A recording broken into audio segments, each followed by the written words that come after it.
What's up mga palangga? Happy New Year everyone! So dahil mahaba ang ating bakasyon, magsusolo fishing muna tayo dito sa tabi ng fishport sa bayan ng Puerto Princesa. So let's go! So ayun na nga guys, dito tayo madalas talaga dati mag-fishing. So ginawa natin tong training ground. Shoutout nga pala sa mga batang ito na mga taga-mangingisda. So yun, sila yung ating audience for today. And so actually namasyal lang yan sila, galing silang mangingisda. So shoutout sa inyo mga bulilits. At ayun na nga, ang ating pinakaunang binamanong huli ngayong taon 2026. Barracuda is in the house.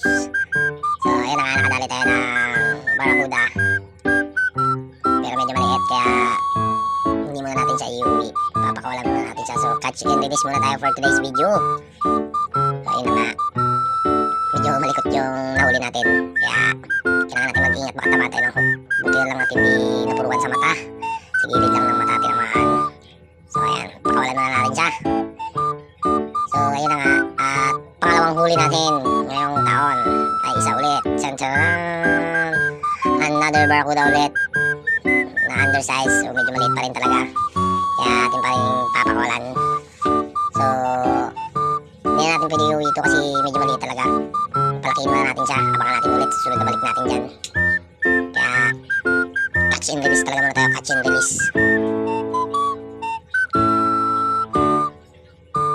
So ayun na nga, medyo nahirapan tayo magtanggal ng hook kasi dalawang hook yung tumama sa kanya, isa sa bunga at isa banda sa may chan. So ayun na, pinitawan na natin.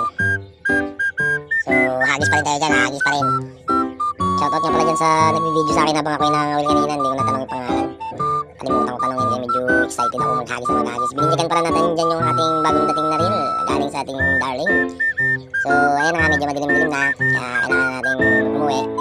So see you soon. Hanggang sa muli, paalam!